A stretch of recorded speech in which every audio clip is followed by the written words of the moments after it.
अभी भी जब हम बात कर रहे थे आपसे सवाल जवाब के बाद अजय सिंह यादव साहब से जब सवाल किया गया तो वो अभी भी इस सबके पीछे बीजेपी को बता रहे हैं। ये बड़ा हैरानी भरा है। दोनों चीजें हो सकती हैं पुनीत। अभी मैं कह रहा हूं कि बहुत जल्दबाजी है कुछ भी कहना। अभी यह भी कहना जल्दबाजी है कि पीसीसी चीफ का ऐलान हो सकता है।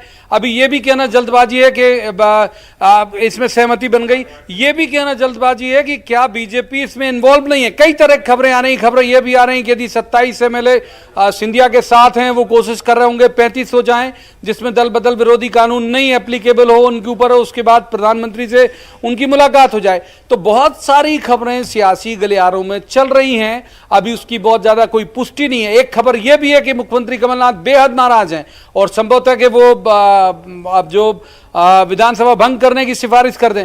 तो ये सिर्फ कयास है, अभी इसकी पुष्टि नहीं है। ये लेकिन जरूर है कि कांग्रेस को ये लग रहा है कि संकट गहरा। एक बात भर इसमें सबसे कॉमन है, वो ये है कि अभी तक इतने दिन चले ड्रामे का सबसे गहरा संकट आज का है।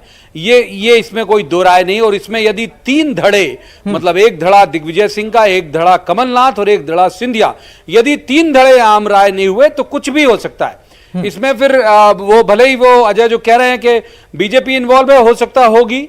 और अगर सिंधिया राजी हो जाते हैं पीसीसी चीफ के लिए, पीसीसी चीफ और राज्यसभा पद के लिए, तो संभव है कि बच जाए सरकार। अगर वो राजी होते हैं तो फिर कितने दिन बच पाएगी इस पर भी सवाल होगा। स्टेट हैंगर में संसदीय कार्य मंत्री को बुलाना, एक हेलीकॉप्टर भेज के बुलाना, बहुत सवाल पैदा करता है, क्योंकि संसदीय कार्य मंत्री के पास कुछ अलग तरह के पावर होते हैं। मुख्यमंत्री कमलनाथ क्या चाह रहे हैं इस पूरे मसले को लेके, क्या उनकी सहमति है या नहीं है। अब ये जब उनसे अभी उनसे बात नहीं हो पा रही है, उनके करीबी उनके बारे में कुछ कहने के लिए इंटाइटल नहीं होते। मैं भी लंबे वक्त से देख रहा हूं कमलनाथ को कि उनके करीबियों को पता नहीं होता कि उनके मन में क्या चल रहा है जब तक उनसे बात नहीं हो जाए, चाहे मैसेज के जरिए या फोन के जरिए। तो अभी उनका रिएक्शन देखना महत्वपूर्ण होगा। दूसरा सिंधिया का देखना महत्वपूर्ण होगा कि क्या सिंधिया जिस पद के लिए दबाव लंबे वक्त से बना रहे थे, राज्यसभा जाना और पीसीसी चीफ, तो अब क्या वो राजी होंगे। अब ये खबर ये भी है कि भाई बीजेपी ने उन तक चारा फेंका है कि भाई आप वो ऑल इज वेल वाली बातें सारी बेमानी थी, सीएम होइए और हम सपोर्ट करेंगे। अब तो ऑल इज वेल बेमानी है, आज दिनांक वाला तो ऑल इज वेल बेमानी है।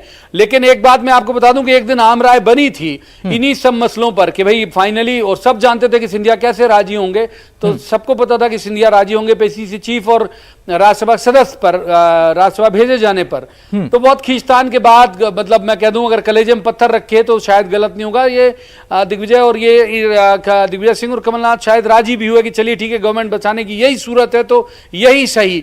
लेकिन अब अगर ये लगातार खेल बदल रहा है तो हमको घंटे, मुझे लगता है 7, सवा 7 बजे तक पुनीत स्थिति क्लियर हो जानी चाहिए कि ये जो ऊंट है वो किस करवट बैठेगा, ये सियासी जो उठापटक है उसका।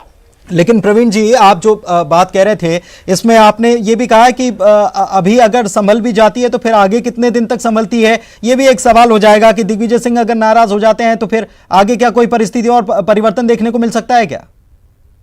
हालांकि ये सारे सवाल, सारी बातें और सारे सवाल जो हैं ये हाइपोथेटिकल हैं, लेकिन नजर जो आ रहा है उससे ये सब कुछ लग रहा है। मैं चर्चा को आगे बढ़ाऊंगा, लेकिन ब्रेक का वक्त हो गया और उसके बाद हम इस पर भी चर्चा करेंगे कि आगे क्या परिस्थितियां हो सकती हैं, क्योंकि नाराजगी का दौर क्या यहीं थम जाएगा। और अभी हालांकि सूत्रों के हवाले से खबर आ रही है और क्या खबरें हैं वो भी हम आपको पल पल की जानकारी देंगे। वक्त एक ब्रेक का।